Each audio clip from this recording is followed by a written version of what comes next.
بسم اللہ الرحمن الرحیم وَإِذَا أَضَافَ الطَّلَاقَ إِلَى جُمْلَتِهَا أَوْ إِلَى مَا يُعَبَّرُ بِهِ عَنِ الْجُمْلَةِ وَقَعَ الطَّلَاقُ۔ اب یہاں بات چل رہی ہے یہ کہ طلاق جب واقع کی تو طلاق کی نسبت اس پوری عورت کی طرف کی ہے یا اس کے کسی عضو کی طرف کی ہے۔ تو پورے کی طرف کی ہے تو یہ تو بالکل واضح ہے، طلاق واقع ہو جائے گی، اور اس کے کسی ایک جز کی طرف اگر کی ہے تو اس میں بعض صورتوں میں واقع ہوگی اور بعض صورتوں میں واقع نہیں ہوگی۔ وہ بعض صورتیں جن میں واقع ہوں گی یہ وہ صورتیں ہوں گی کہ جن میں ان اعضاء کو بول کر کے پوری ذات مراد لی جاتی ہو۔ اگر ایسا کوئی عضو ہے جس کی جانب طلاق کی نسبت کی ہے کہ اسے بول کر کے پوری ذات مراد لی جاتی ہو تو طلاق واقع ہو جائے گی، اور اگر بول کر کے پوری ذات مراد نہ لی جاتی ہو تو طلاق واقع نہیں ہوگی۔ پھر آگے چل کر کے ایک آتا ہے ایسے جز کے اوپر طلاق واقع کرے جو جز معین نہ ہو۔ کیا ہو؟ معین نہ ہو کہ ہاتھ ہے کہ پیر ہے کیا ہے، بلکہ وہ جزو شائع ہو۔ معین کا مطلب کیا ہوا کہ مقدار نہیں، مقدار تو معین ہے، کون سا جز ہے وہ یہ معین نہ ہو تو اسے کیا کہیں گے؟ وہ جزو شائع۔ مقدار تو متعین ہے مگر جز کون سا ہے، وہ ہاتھ ہے کہ پیر ہے کہ آنکھ ہے کیا ہے، یہ معین نہیں ہے، تو اس کو کیا کہیں گے؟ جزو شائع کہیں گے۔ جیسے کہا تیرے آدھے کو طلاق، کیا کہا؟ نصف کو، 1/4 کو، 1/10 کو، 1/5 کو، اس طریقے سے کہا۔ تو یہ جو 1/4 1/2 جو آتا ہے اسے جزو شائع کہتے ہیں۔ 1/2 کا مطلب کیا ہو گیا کہ کسی ایک چیز کے 2 ٹکڑے کیے جائیں جن میں سے ایک ٹکڑا یہ، تو وہ متعین نہیں نہ ہے کہ سر سے اوپر والا حصہ ہے، کمر سے اوپر والا حصہ ہے یا کمر سے نیچے والا حصہ، ایسا نہیں، بس آدھے کو۔ تو یہ جو آدھا ہوگا جز، یہ پورے جسم کے ہر حصے میں شامل ہوگا، سب میں پہنچے گا۔ آنکھ بھی آدھی ہوگی، ناک بھی آدھی ہوگی، سر بھی آدھا ہوگا، بال بھی آدھا ہوگا، سب میں آدھا آدھا چلے گا۔ اسی طرح 1/100 اگر کر دیا وہ بھی سب میں 100واں حصہ رہے گا، ٹھیک ہے؟ تو اس اعتبار سے جب جزو شائع پر طلاق واقع کرے گا تو وہ جزو شائع جیسا بھی ہو وہ ہر جسم کے ہر عضو کے اس جز پر ہوگا، اور پھر اس کے ذریعے سے پورے کو وہ سرایت کر جائے گا، طلاق واقع ہو جائے گی۔ اور لیکن جزو معین کو اگر کر رہا ہے، تیرے ہاتھ کو طلاق، تیری انگلی کو طلاق، تیری آنکھ کو طلاق، اس طریقے سے کر رہا ہے، اب ہمیں وہاں یہ دیکھنا ہے کہ آیا جس جز کے اوپر جس جزو معین پر طلاق کی جانب نسبت کر رہا طلاق کی، آیا اسے بول کر کل مراد لیا جاتا ہے یا نہیں لیا جاتا؟ اگر نہیں لیا جاتا تو طلاق واقع نہیں ہوگی، اور لیا جاتا ہے تو واقع ہو جائے گی۔ کہہ رہا ہوں وَإِذَا أَضَافَ الطَّلَاقَ إِلَى جُمْلَتِهَا أَوْ إِلَى مَا يُعَبَّرُ بِهِ عَنِ الْجُمْلَةِ وَقَعَ الطَّلَاقُ۔ اور جب طلاق کی نسبت شوہر نے اس عورت کے مجموعے کی طرف کر دی، پورے کو، جملہ مجموعہ، یا ایسے جز کی جانب کی کہ جس سے کل کی تعبیر کی جاتی ہے، الی ما یعبر بہ عن الجملۃ، جس سے کل کی، جملہ کی، مجموعے کی تعبیر کی جاتی ہے تو طلاق واقع ہو جائے گی۔ لأنہ اضیف الی محلہ، کیونکہ طلاق کی نسبت اس کے محل کی جانب کی گئی، کیونکہ طلاق کی نسبت اس کے محل کی جانب کی گئی۔ وَذَلِكَ مِثْلُ أَن يَقُولَ، اور وہ جیسے، یعنی اس کی مثال دے رہا ہوں، اس کی مثال جیسے کہ وہ کہے انت طالق، یہ مجموعے کی طرف اضافت ہو گئی، کیونکہ انت یہ پوری ذات کے لیے، اس کے اندر تا ضمیر جو ہے وہ ضمیر پوری عورت کے لیے ہے۔ ہاں انت طالقن، تو انت طالقن میں یہ کیسے ہو گئی؟ کہہ رہے لأن التاء ضمیر المرأۃ، کیونکہ اس کے اندر جو تا ہے ضمیر وہ عورت کی ضمیر ہے۔ جب تا انت بولا گیا تو پوری عورت، اس میں جو مخاطب عورت ہے وہ پوری عورت کی ذات ہو گئی۔ تو یہ جملہ کی طرف اضافت ہو گئی، کس کی طرف؟ مجموعے کی طرف، پورے کی طرف۔ او یقولو، یا وہ کہے، اب اس کی مثال دے رہے ہیں کہ جس میں خاص جز کی طرف اضافت ہو مگر اس سے بول کر کے اور اس سے تعبیر کی جاتی ہے کس کی؟ کل کی۔ رقبتو کے طالقن، رقبہ استعمال کیا، طالق کی اضافت کس کی جانب کی؟ رقبہ کی جانب کی، ٹھیک ہے، رقبہ ایک جز ہے۔ او عنق کے طالقن، گردن کی جانب کی۔ او رأس کے طالقن، سر کی جانب اضافت کی اس نے۔ او روح کے، او بدن کے، او جسد کے، او فرج کے، او وجہ کے طالقن۔ اس طریقے سے یہ جتنے الفاظ آئے ہیں یہ سب کے سب اس کے جسم کے اعضاء میں سے ایک عضو کے اوپر بولا جا رہا ہے۔ ہاں کچھ تو ایسے ہیں کہ جو پوری ذات کے اوپر بولا جا رہا ہے، جیسے جسد ہے، جسم ہے، بدن ہے، یہ پورے کے اوپر ہوتا ہے۔ کہہ رہے لِأَنَّهُ يُعَبَّرُ بِهَا عَنْ جَمِيعِ الْبَدَنِ، کیونکہ ان الفاظ سے پورے بدن کی تعبیر کی جاتی ہے۔ ان میں سے کچھ الفاظ تو ایسے ہیں جو حقیقتاً پورے کے لیے، جیسے لفظ بدن، لفظ جسم، لفظ جسد، یہ سب کے سب تھوڑا سا فرق کچھ کرتے ہیں لیکن حقیقت ہے کہ ہر ایک دوسرے کے اوپر بولا، جیسے جسم ہے، جسد ہے، بدن ہے، یہ ہے نا۔ تو اس میں جہاں فرق کی بات آتی ہے تو فرق کر دیتے ہیں کہ بھائی جسد جو ہے انسان کے جسم کو کہتے ہیں، یا ایک کہ ایسے جسم کو کہ جس کے اندر روح نہ ہو، اس کو بھی، اس کے لیے بھی بولا جاتا ہے۔ قرآن میں بھی آیا ہے نا، جسد اللہ خوار، اے جلن جسد اللہ خوار، وہ سامری نے جو بچڑا بنایا تھا سونے چاندی کو پگھلا کر کے اور اس میں آواز آنے لگی تو وہ کیا تھا؟ بے جسم تھا، بے جان تھا۔ اور جسم تو عام لفظ ہے، ہر ایک کے لیے بولا جاتا ہے۔ اور بدن کے بارے میں کہتے ہیں کہ بدن کا اطلاق ہوتا ہے جب فرق کی بات آئے گی تب، ورنہ ہر ایک دوسرے کے اوپر بولا جا رہا ہے۔ تو بدن کا اطلاق جب فرق بیان کریں گے تو یہ کہتے ہیں کہ بدن کا اطلاق ہوتا ہے اوپری حصے پر، نیچے والے حصے پر نہیں، اور جسد کا اطلاق اوپر نیچے پورے حصے کے اوپر اس کا اطلاق ہوتا ہے۔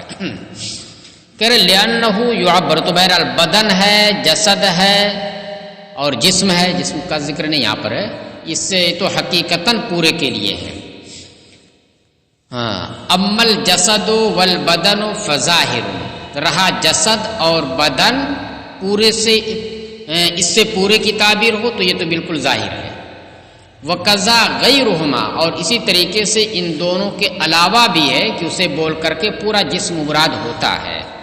فَتَحْرِيرُ، اللہ تعالیٰ ہر ایک کی دیکھیے مثال دے رہے ہیں۔ اللہ تبارک و تعالیٰ نے فرمایا رقبہ کے تعلق سے فَتَحْرِيرُ رَقَبَةٍ، کہ ایک غلام آزاد کرنا ہے۔ کفارے کا ذکر آیا ہے تو اس میں آیا کہ کیا کرنا ہے؟ ایک رقبہ آزاد کرنا ہے۔ تو اس کا مطلب یہ نہیں کہ صرف گردن آزاد ہوگی، بلکہ رقبہ بولا گیا اور اس سے مراد کیا ہوا؟ پورا جسم ہوا۔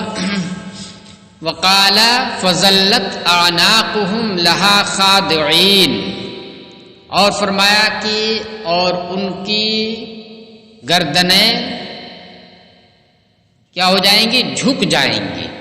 دیکھیے اصل میں یہ ہے پوری آیت اس طرح سے، یہ جزا ہے، شرط محذوف اس میں یہاں ہے نہیں، وہ ہے ان نشأ ننزل علیہم من السماء آیۃ فظلت اعناقهم لها خاضعین، کہ اگر ہم ان کے اوپر آسمان سے کوئی نشانی نازل کر دیں، کوئی معجزے کی چیز، خرق عادت چیز نازل کر دیں تو کیا ہوگا کہ ان کی گردنیں اس کے سامنے جھک جائیں گی۔ تو اب دیکھیے بولا گیا ہے ان کی گردنیں اس کے سامنے، یعنی اس نشانی کے سامنے جھک جائیں گی، تو یہ مطلب نہیں کہ اسے جھکا دیں گے، بلکہ کیا بولا گیا ہے کہ یہ خود جو ہے اس کے تابع ہو جائیں گے۔ تو بولا گیا آناق، مگر مراد اس سے کیا لیا گیا؟ اجسام، ابدان، پوری ذات ان کی مراد لی گئی ہے۔ دلیل اس کے اوپر کیا ہے؟ دلیل آگے آئی کہ اس کی جو خبر آ رہی ہے ذلت یا فعل ناقصہ میں سے، آناق یہ اس کا اسم ہے اور خبر اس کی آئی کیا؟ خاضعین، فظلت اعناقهم لها خاضعین، تو خاضعین آنا، خاضعتن نہ آنا، کیا آنا چاہیے؟ ضابطے کے اعتبار سے خاضعتن نہ ہونا چاہیے، عنق کی جمع عناق ہے، غیر ذوی العقول ہے۔ تو خاضعتن ہونا چاہیے، لیکن خاضعتن کے بجائے کیا آیا؟ خاضعین۔ تو خاضعین کا لفظ جو یا اور نون کے ساتھ جمع آئی ہے جو ضمیر الکل کے لیے ہے، وہ یہ بتا رہا ہے کہ یہاں پر آناق سے مراد وہ صرف گردن نہیں ہے بلکہ پوری ذات مراد ہے۔ چلیے، وقال علیہ السلام، اچھا فرج کا بھی لفظ آیا ہے، اور حضور علیہ السلام نے فرمایا لعن اللہ الفروج علی السروج۔ تو دیکھیے فرج کی جمع فروج بولا گیا اور مراد کیا لیا گیا؟ پوری ذات، یعنی صاحب فروج، صاحب فرج۔ فرمایا کہ اللہ تبارک و تعالی گھوڑوں کی سواری کرنے والیوں پر لعنت فرمائے۔ الفروج صاحبات الفروج کے معنی میں ہے، یعنی عورتوں، ان عورتوں پر لعنت فرمائے جو عورتیں سوار ہوتی ہیں کس پر؟ السروج، سرج کی جمع سروج، جس کے معنی ہوتا ہے زین۔ زین کس پر لگائی جاتی ہے؟ گھوڑے پر لگائی جاتی ہے۔ تو اس لیے معنی کیا ہے کہ گھوڑوں کی سواری کرنے والی عورتوں پر اللہ لعنت فرمائے۔ ان کی سواری کیا ہے؟ ان کی سواری ہے اونٹ، اس میں آرام سے بیٹھی رہے۔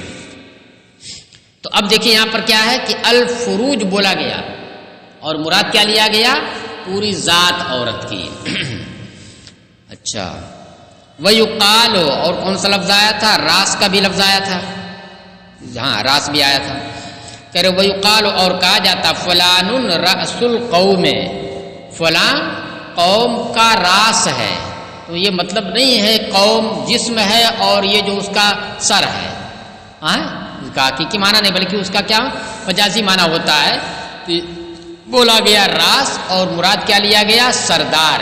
تو سردار جو ہوتا ہے تو صرف سر نہیں ہوتا ہے، ہاں سردار جو ہوتا ہے صرف سر ہی نہیں ہوتا ہے، پورا جسم اس کا ہوتا ہے۔ ہاں، وہ وجہ العرب، جب کوئی نمایاں شخص ہوتا ہے، سردار بھی جیسے نمایاں ہی شخص ہے، تو اس لیے اس کے لیے کیا بولتے ہیں؟ راس العرب، راس القوم، یا عرب کا کوئی نمایاں شخص ہو تو اس کو بولتے ہیں وجہ العرب، یہ عرب کا نمایاں شخص ہے، ظاہر ہے بالکل۔ تو اب دیکھیے بولا گیا وجہ، جو جسم کے ایک جز کے لیے وضع کیا گیا ہے، مگر وجہ بول کر کے یہاں پر مراد کیا لیا جا رہا ہے؟ پوری ذات مراد لی جا رہی، وہ بھی نمایاں ذات۔ وَهَلَكَ رُوحُهُ بِمَعنَى نَفْسِهِ، اور بولا جاتا ہے اس کی روح ہلاک ہو گئی، معنی کیا ہوتا ہے؟ اس کی ذات ہلاک ہو گئی۔ تو دیکھیے روح بھی بول کر کے کیا پوری ذات ہوتی ہے۔ وَمِنْ هَذَا الْقَبِيلِ الدَّمُ، سب آ گیا نا؟ وَمِنْ هَذَا الْقَبِيلِ الدَّمُ، تو یہ قدوری کی عبارت تھی جو متن کی تھی، تو اس کے اندر دیکھیے دم کا لفظ نہیں آیا ہے، دم کا لفظ نہیں آیا، تو امام قدوری نے دم کا ذکر نہیں کیا ہے کہ مثال میں نہیں دیا ہے، جبکہ یہ بھی اسی قبیل سے آتا ہے۔ تو اس لیے صاحب ہدایت اتنا بڑھا کے کہتے ہیں کہ اور اسی قبیل سے، یعنی ان الفاظ کی قبیل سے کہ جنہیں بول کر کے ہے تو جز مگر بول کر کے کل مراد لیا جاتا ہے، تو اسی قبیل سے دم بھی ہے فی روایت، ایک روایت میں۔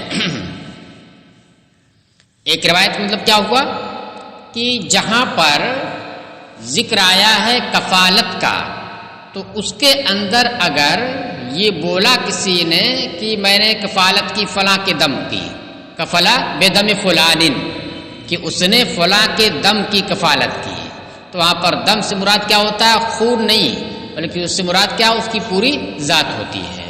تو وہاں پر جب ذکر ہے تو اسی اعتبار سے دیکھا جائے تو ایک روایت کے مطابق دم بھی اسی قبیل سے ہے جز مگر بول کر کے ذات مراد دی جا رہی ہے۔ یقال، کہا جاتا ہے دمہ حجر۔ ایک اور مثال دی، ہاں دیکھیے ایک روایت کے مطابق دم کا لفظ بول کر کے کل مراد دیا جاتا ہے، لیکن ایک دوسری روایت کے مطابق جو دوسرے مسئلے میں ہے وہاں پر اگر آپ دیکھیے تو دم بول کر کے کل مراد نہیں لیا جاتا ہے، وہ کتاب العتاق ہے۔ کتاب العتاق میں مثال آئی ہے کہ اگر یہ کہا کہ دمو کا حر، تیرا خون آزاد ہے، تو پھر آزادی نہیں ہوتی ہے۔ اگر دمو کا حر کہا تیرا خون آزاد ہے تو پھر وہ آزادی نہیں ہوتی، تو اس کا مطلب کیا ہوا کہ وہاں پر دم بول کر کے اس کی پوری ذات مراد نہیں ہوئی، ورنہ آزادی ہو جاتی۔ اچھا ہاں، یقال دمہ حدرن، بولا جاتا ہے کہ دمہ حدرن، اس کا خون ساقط ہے، کہ کوئی شخص مر گیا، کسی نے کسی کو مار ڈالا، تو اب اگر اس کے اوپر قصاص نہیں آتا ہے، ایسی موت ہوئی ہے کہ جس کے اوپر قصاص نہیں آتا ہے، تو کیا بولتے ہیں؟ دمہ حدرن، اس کا دم ساقط ہے، یعنی اس کے اوپر نہ تو قصاص مرتب ہے اور نہ دیت مرتب ہے۔ تو اب دیکھیں بولا جا رہا دم، مگر مراد کیا لیا جا رہا؟ اس کی پوری ذات جسے ہلاک کر دیا گیا وہ ساقط ہے، یعنی اس کے بدلے میں کوئی قصاص نہیں، کوئی دیت نہیں ہے۔ اب آپ کہہ سکتے ہیں کہ یہاں پر تو حقیقی معنی بھی مراد ہو سکتا ہے، بھئی مار دیا گیا تو خون بہا دیا گیا، تو جو خون بہا دیا گیا اسی خون کے بدلے میں دوسرے کو قتل کیا، اس کا خون بہانا ہے، تو اسی کو کہا جا رہا ہے کہ جو خون بہا یہ خون ساقط ہے، اس کے اوپر کوئی قصاص وغیرہ نہیں ہے۔ کہہ رہے نہیں، یہاں پر حقیقی معنی مراد نہیں لے سکتے، اس لیے کہ اگر حقیقی معنی مراد لیں گے تو پھر ایسی صورت میں یہ جملہ اس وقت استعمال نہیں ہونا چاہیے جس وقت اس کا گلا گھونٹ کر کے مارا گیا ہو، تو خون تو نہیں بہ رہا وہاں پر، اندر ہی جسم کے اندر ہی رہ گیا، لیکن پھر بھی وہاں پر بولیں گے اگر اس طرح کی کوئی بات ہے کہ ساقط ہے تو وہاں پر بھی بولیں گے کیا؟ دمہ حدرن۔ اس کا مطلب کیا ہوا کہ دمہ حدرن میں دم سے مراد اس کا حقیقی معنی نہیں ہے، بلکہ اس کی پوری ذات مراد ہے کہ یہ بغیر قصاص کے ہے، بغیر دیت کے ہے۔ وَمِنْهُ النَّفْسُ، اور اسی سے نفس بھی ہے، نفس ہے، عین ہے، ذات ہے، یہ سب کیا ہے؟ اسی پر بولا جاتا ہے۔ وَهُوَ ظَاهِرٌ، یہ تو بالکل ظاہر ہے، نفس جو ہے پوری ذات کے لیے تو بولا ہی جاتا ہے۔ وَكَذَلِكَ إِن طَلَّقَ جُزْءًا شَائِعًا، سمجھ میں آیا کہ یہ اس کی بحث چل رہی تھی کہ جس میں ایک خاص جز کی جانب طلاق کی نسبت کی ہے، مگر وہ خاص جز ایسا ہے کہ جسے عرف میں بول کر کے کل مراد لیا جاتا ہے، تو اب کل کے اوپر طلاق واقع ہوگی اور طلاق ہو جائے گی۔ وَكَذَلِكَ إِن طَلَّقَ جُزْءًا شَائِعًا، اور اسی طریقے سے اگر کسی جزو شائع کو طلاق دی، جزو شائع کا مطلب کیا ہوا کہ مقدار تو متعین ہے مگر وہ حصہ متعین نہیں ہے، جیسے کہا کہ 1/4 کو طلاق، تو مقدار متعین ہے، 1/4 مقدار ہو گئی نا، یہ یعنی کسی چیز کے 4 حصے کیجئے جس میں سے ایک حصہ کر دیجئے تو یہ مقدار اس کی ہو گئی، مگر وہ حصہ متعین نہیں ہے کہ تیرے 1/4 کو، سر کے 1/4 کو، وہ سر والا حصہ 1/4 ہے یا پیر والا حصہ 1/4 ہے یا کون سا 1/4 ہے، تو اس لیے جو جزو شائع اس کو کہتے ہیں، ایسا جز جو پورے جسم میں شائع ضائع ہو، پھیلا ہوا، پورے جسم میں وہ پھیلا ہو۔ جب 1/4 کہا نا تو 1/4 ہر جز میں ہوگا، آنکھ میں بھی 1/4 ہوگا، سر میں بھی 1/4 ہوگا، ناک میں بھی 1/4 ہوگا، یعنی ہر جز میں 1/4 ہوگا، تو پورے جسم کو محیط ہو جائے گا کہ نہیں؟ 1/4 تو بہت ہو گیا، 1/100 بھی اگر کہہ دے گا تب بھی اتنا ہی حصہ کم سے کم ہر جز میں جائے گا، تو پورے جسم کو وہ محیط ہو جائے گا۔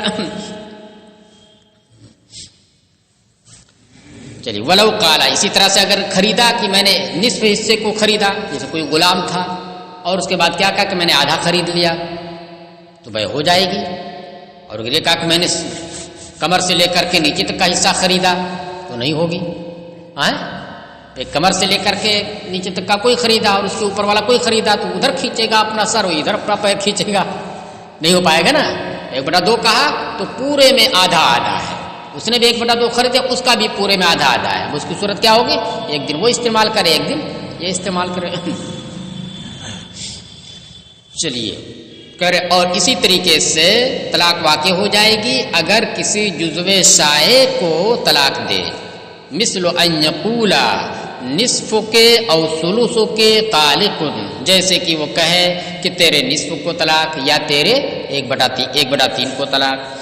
لأن الجزء الشائع محل لسائر التصرفات، اس لیے کہ جزو شائع یہ تمام تصرفات کا محل ہے، کل بیع وغیرہ، جیسے کہ بیع ہے اور اس کے علاوہ مہر کر رہے ہیں، اس میں معاوضہ مقرر کر رہے ہیں، مہر کے طور پر مقرر کر رہے ہیں، تو اس میں بھی جزو شائع کو آپ میں تصرف کر سکتے ہیں، جیسے کہہ دیا کہ اس غلام کا 1/2 حصہ میں نے تمہیں مہر میں دیا، آدھا غلام تمہیں مہر میں دیا، صحیح ہے، آدھا میں نے بیچا، صحیح ہے۔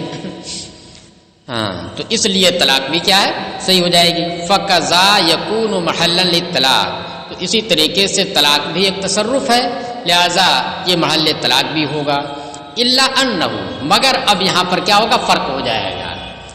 بے وغیرہ میں ہے تو وہاں پر تجزی ہو جائے گی، 1/2 ہی کا وہ مالک ہوگا خریدنے والا، 1/2 کا مالک بائع ہی رہ جائے گا، تو اس میں تجزی ہو جائے گی. اب اس کا طریقہ کیا ہوگا اس کے استعمال کا، کہ ایک دن وہ ایک دن یہ، یا جیسے طریقے سے متعین کر لیں نصف نصف فائدہ.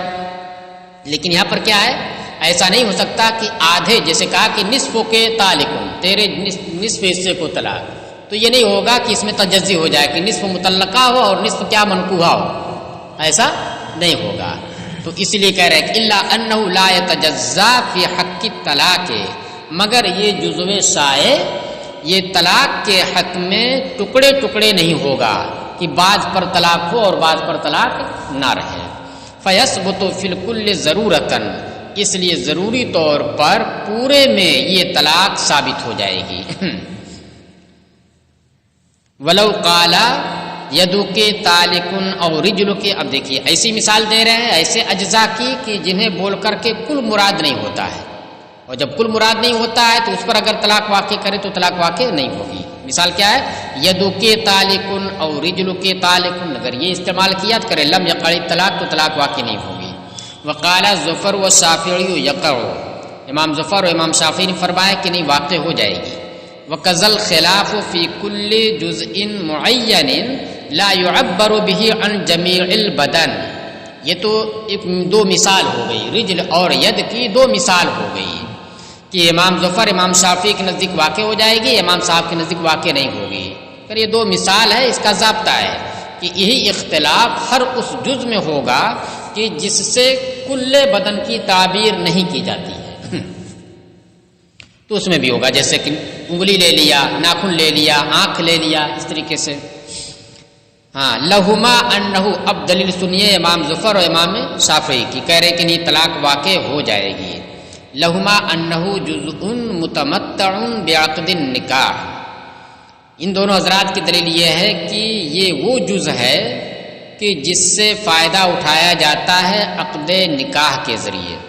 عقد نکاح ہوا تو اب اس کے سبب اس جز سے، ہاتھ سے پیر سے فائدہ اٹھایا جاتا ہے، اس سے چھوتا ہے. وما ھذا حالہ، اور جس بھی جز کا یہ حال ہوگا کہ اس سے عقد نکاح کے سبب فائدہ اٹھایا جائے، کہ یکون محلا لحکم النکاح، تو وہ حکم نکاح کا محل ہوگا، اس کو نکاح کے حکم کا محل ہوگا وہ یعنی اس سے فائدہ اٹھائے گا وہ. فیکون محلا للطلاق، تو جب حکم نکاح کا محل ہے، حکم نکاح کا محل ہونے کا مطلب کیا، وہ حلال ہوا، اس کا چھونا، اس کا دیکھنا، اس کے لیے کیا ہو گیا، حلال ہو گیا. تو کہہ رہے فیکون محلا للطلاق، تو یہ طلاق کا بھی محل ہوگا کہ اس پر طلاق بھی واقع کرے گا. فیثبت الحکم فیہ قضیۃ للاضافۃ، لہذا حکم طلاق اس میں ثابت ہوگا اضافت کے فیصلے سے، کہ جب اضافت طلاق کی اس جز کی جانب کر دی تو حکم طلاق اس میں بھی ہوگا، کیونکہ وہ محل طلاق، محل نکاح ہے، اور جب محل نکاح ہے تو محل طلاق بھی ہوگا. جو جز بھی محل نکاح ہوگا وہ محل طلاق بھی ہوگا. اچھا، تو اس میں تو ثابت ہو جائے گا، خاص اس جز میں ثابت ہو جائے گا حکم طلاق، کس سے، کیونکہ اس کی جانب اضافت اس نے کی ہے. رجلوں کے تعلق ان کا، تو رجل پر تو طلاق واقع ہو جائے گی، تو صرف رجل ہی پر ہوگی. کہہ رہے ہیں کہ ثم یسری الی الکل، پھر پورے کی جانب وہ حکم سرایت کر جائے گا. اس خاص رجل کے اوپر اس لیے ہوا کیونکہ اضافت کی ہے، تو اضافت کے تقاضے کی وجہ سے، اضافت تقاضا کر رہی کہ اس پر میں طلاق واقع ہو، تو اس میں تو اس وجہ سے ہو جائے گی. اور پھر اس کے بعد وہیں سے لے کر کے یہ حکم طلاق پورے جسم میں سرایت کر جائے گا. مثال کما فی الجزء الشائع، جیسا کہ جزو شائع میں ہوا. جزو شائع میں بھی تو یہی تھا، 1/4 کہا تو 1/4 ہی تھا، 3/4 تو غیر متعلقہ ہے. کہہ رہے ہیں 1/4 میں ہوا اور پھر وہیں سے وہ سرایت کر گیا، کیونکہ تجزی اس میں نہیں ہوگی. تو اسی طریقے سے یہاں پر بھی جب ہاتھ محل نکاح ہے تو جب طلاق کی نسبت اس کی جانب کی تو وہ محل طلاق ہوا اور طلاق اس پر واقع ہو گئی. اب تجزی ہو نہیں سکتی کہ طلاق صرف ہاتھ پر رہے اور باقی منکوحہ رہے، ہاں یہ ہو نہیں سکتی، تو جیسے جزو شائع میں کیا تھا آپ نے اسے یہاں پر بھی ہو جائے گا، وہاں سے شرائط کر جائے گی یہ حرمت۔ بخلاف ما اذا اضیف الیہ النکاح۔ اب ایک سوال ہوتا ہے، سوال یہ ہوتا ہے کہ جب آپ نے طلاق کی نسبت ایک جز کی جانب کی، اس میں طلاق واقع کر دی، اور پھر ضرورت کی وجہ سے کیونکہ تجزی نہیں ہوتی ہے تو اسی کو آپ نے آگے بھی بڑھا دیا، دیگر اجزاء کی جانب آپ نے بڑھا دیا، تو نکاح میں بھی یہی ہونا چاہیے آپ کے نزدیک؟ بھئی اگر کہے کہ میں نے تیرے ہاتھ سے نکاح کیا تو نکاح واقع ہو جانا چاہیے، حالانکہ آپ کہتے کہ نہیں نکاح نہیں ہوگا۔ یہ دو کی تعلقن ہے، تو پھر اس طرح سے اگر کہے کہ میں نے تیرے ہاتھ سے نکاح کیا تو ہو جانا چاہیے نکاح نا، حالانکہ نہیں ہوتا ہے، تو وجہ فرق کیا ہے؟ تو اسی کی جانب اشارہ کر رہے ہیں، وجہ فرق بیان کر رہے ہیں۔ بخلاف ما اذا اضیف الیہ النکاح، برخلاف اس صورت کے جب کہ اس جزو معین ہاتھ یا پیر کی جانب نکاح کی اضافت کی گئی ہو، وہاں پر اگر اضافت کی گئی تو یہ نہیں کہا جائے گا کہ اس جز کے اوپر نکاح وارد ہو گیا اضافت کی وجہ سے، اور باقی پر کس وجہ سے وارد ہو جائے گا؟ کیونکہ اس میں تجزی نہیں ہوتی ہے تو شرائط کر جائے، کہ اس میں نہیں ہوگا۔ لأن التعدی ممتنع، اس لیے کہ یہاں پر نکاح کے ذریعے جو حلت ثابت ہوئی ہاتھ میں مثلا، اس کو جو ہے شرائط کر دینا کس کی باقی اجزاء کی جانب، کہہ رہے یہ ممتنع ہے۔ کیوں ممتنع ہے؟ کہ دیکھیے کہ جب تک نکاح نہیں ہوا ہے تو وہ عورت اس شخص کی جانب نسبت کرتے ہوئے حرام ہے، حرام ہے نا، جتنے اجزاء کی جانب اجازت ہے دیکھنے کی اتنے دیکھ سکتا ہے، چھونے کی تو خیر کہیں نہیں اجازت ہے، چھونے کی کسی جز کو بغیر کپڑے کے حائل کے نہیں چھو سکتا، حرام ہے پورے طور سے۔ اب ہاتھ کی جانب اضافت کی اس نے کس کی؟ نکاح کی، تو ہاتھ کو کیا مان لے ہم کہ چلیے ہاتھ حلال ہو گیا، لیکن ابھی جتنے اجزاء ہیں وہ سب کے سب کیا ہیں؟ حرام ہیں، ابھی جتنے اجزاء ہیں وہ سب کے سب حرام ہیں۔ تو پھر حرمت پہلے سے تھی اور حلت جو ہے ایک جز میں ہوئی، تو اس وجہ سے ابھی بھی حرمت غالب ہے اور حلت کیا ہے؟ مغلوب ہے، تو اس وجہ سے یہ اپنا کام نہیں کر پائے گی، یہاں پر حلت اپنا کام نہیں کر پائے گی، آگے بھی شرائط کر جائے۔ لأن التعدی ممتنع، کیونکہ یہاں پر تعدی یعنی شرائط کرنا اس ایک جز سے تمام اجزاء کی جانب یہ ممتنع ہے۔ کیوں؟ اذ الحرمت فی سائر الاجزاء، اس لیے کہ بقیہ تمام اجزاء میں جو حرمت ہے جس کی جانب اضافت نکاح کی نہیں کی ہے، وہ حرمت تغلب الحلہ فی ھذا الجزء، وہ اس جز کے اندر موجود حلت کے اوپر غالب ہے۔ یعنی حرمت جب ہوتی ہے تو حرمت اور حلت غالب نہیں ہوتی ہے، بلکہ کس کو غلبہ دیا جاتا ہے؟ حرمت کو غلبہ دیا جاتا ہے۔ ہاں، وفی الطلاق الامر علی القلب، اور طلاق کے اندر معاملہ اس کے برعکس ہے، طلاق کے اندر کیا ہوتا ہے؟ اس معاملہ اس کے برعکس ہوتا ہے، وہ برعکس اس لیے ہوتا ہے کیونکہ اس کے اندر حلت کو شرائط نہیں کرانا ہے، غلبہ تو حرمت کو ہوتا ہے، غلبہ کس کو ہوتا ہے؟ حرمت کو ہوتا ہے، حلت کو نہیں ہوتا ہے۔ حرام اور حلال جمع ہو جائیں تو پھر کس کو غلبہ دیا جائے گا؟ حرمت کو غلبہ دیا جائے، احتیاط اسی میں ہے۔ تو یہاں پر حرمت پہلے سے موجود ہے، ایک جز کے اوپر حلت کیا، اسی حلت کو آپ کیا کرنا چاہتے ہیں؟ شرائط کرنا چاہتے ہیں، تو یہ نہیں ہو پائے گا، حرمت غالب رہے گی۔ اور طلاق والے معاملے میں کیا ہے کہ پورے میں حلت ہے اور ایک جز کے اوپر حرمت ہو گئی، تو اب یہ حرمت غالب آ جائے گی، اس لیے وہ طلاق کا جو حکم ہے پورے جسم پر ہو جائے گا۔ بات سمجھائی؟ وہی کہہ رہے ہیں وفی الطلاق الامر علی القلب، اور طلاق والے مسئلے میں معاملہ اس کے برعکس ہے، الٹا اس کا ہے کہ اس میں پورے طور سے حلت پہلے سے موجود ہے، ایک جز میں حرمت جب کر دیا تو حرمت کو غلبہ ہوتا ہے، تو وہ حرمت پورے طور پر غالب ہے، یعنی حرمت شرائط کر رہی وہاں پر۔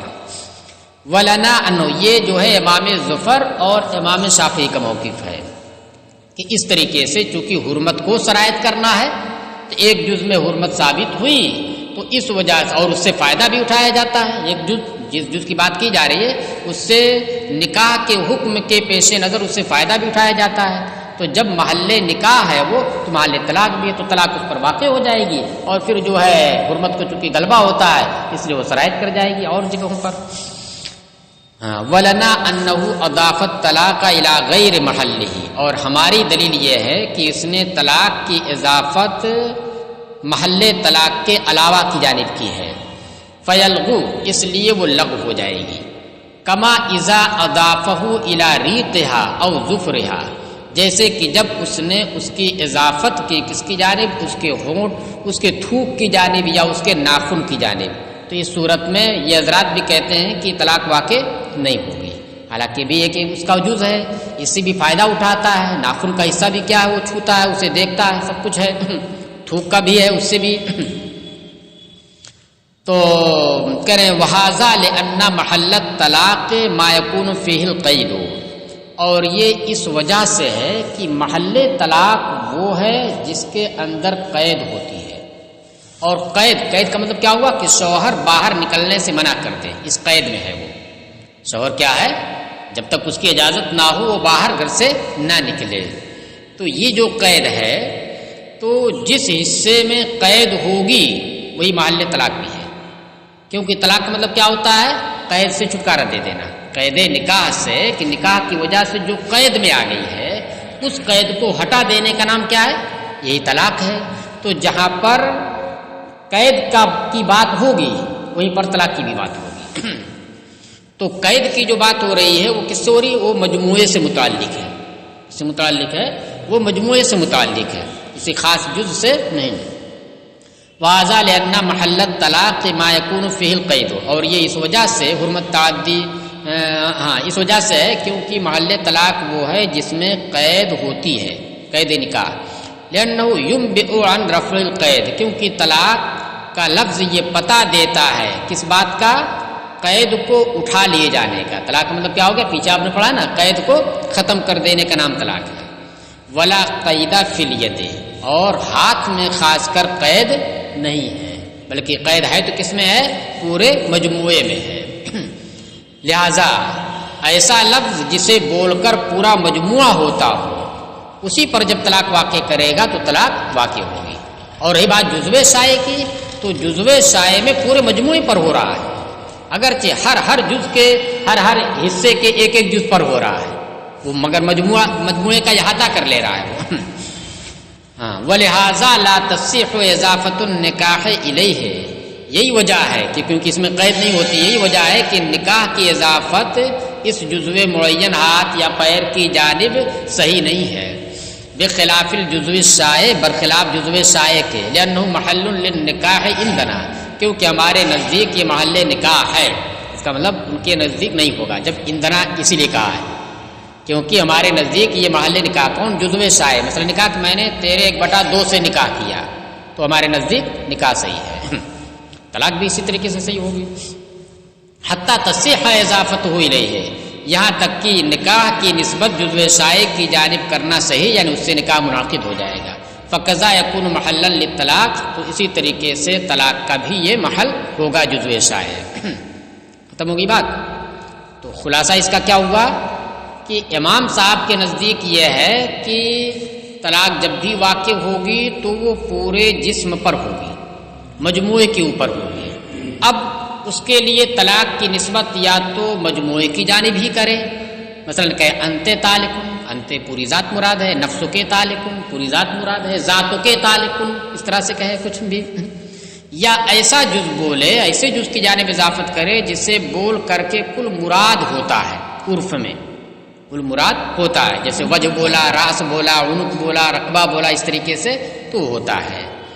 اب بچتا ہے کیا ہے کہ ایسا جز جسے بول کر کے کل نہیں ہوتا، وہ ایک خاص معین جز ہے مگر اسے بول کر کے کل مراد نہیں ہوتا ہے، تو اس پر اگر طلاق واقع کرے گا تو ہمارے نزدیک طلاق واقع نہیں ہوگی، جیسے ید ہے، رجل ہے، انگلی ہے، ناخن ہے، بال ہے، اس طریقے سے کرے گا تو نہیں ہوگی ہمارے نزدیک۔ ہاں جزو سائے ہے، ایسا جز استعمال کیا کہ جو پورے جسم کو سائے ہے، پھیلا ہوا ہے، تو اس صورت میں طلاق واقع ہو جائے گی۔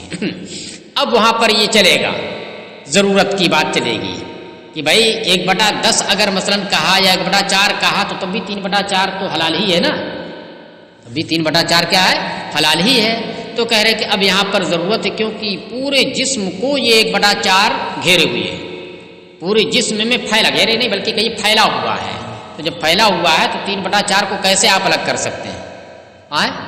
بھائی مان لیجیے ہاتھ ہے ہاتھ میں 1/4 آپ نے کر دیا اور وہ بھی پورے میں پھیلا ہوا ہے، یہ نہیں کر سکتے یہاں سے یہاں تک، ہاں صرف گٹے سے لے کر کے اور انگلیوں تک الگ کر دیا جائے، اس کو ادھر کر دیا جائے، یہ حلت میں آ جائے، حرمت میں آ جائے، سب نہیں ہو سکتا، ہر ایک جگہ کیا رہے گا، وہ پھیلا ہوا رہے گا۔ تو اب جب پھیلا ہوا رہے گا تو آپ یہ نہیں کہہ سکتے کہ 4 دن میں سے 1 دن اس کو چھوئے اور 3 دن نہ چھوئے، ایسا تو نہیں ہو سکتا ہے۔ یا اس کو آپ یہ نہیں کہہ سکتے ہاں یہاں سے یہاں تک 1/4 حصہ چھو سکتا ہے کیونکہ منقوہ ہے اور اتنا جو ہے متعلقہ ہے، ایسا تو نہیں ہو سکتا ہے۔ تو اس لیے اس ضرورت کی وجہ سے پورے کو وہ سرایت کر جائے گا۔ پھر وختلفوا فی الظہر والبطن، اور ظہر اور بطن کے بارے میں اختلاف کیا فقہا نے کہ اگر ظہر کے تعلق کہا یا بطن کے تعلق کہا تو آیا ظہر اور بطن بول کر کے پورا مراد ہوتا ہے یا نہیں ہوتا ہے، تو اس بارے میں اختلاف کیا ہے۔ والاظہر انہ لا یصح، اور زیادہ ظاہر یہ ہے کہ صحیح نہیں ہے، اگر ظاہر کی جانب یا بطن کی جانب اضافت کی طلاق کی تو طلاق واقع نہیں ہوگی، لأنہ لا يعبر بہما عن جمیع البدن، کیونکہ ان دونوں سے جمیع بدن کی تعبیر نہیں کی جاتی ہے۔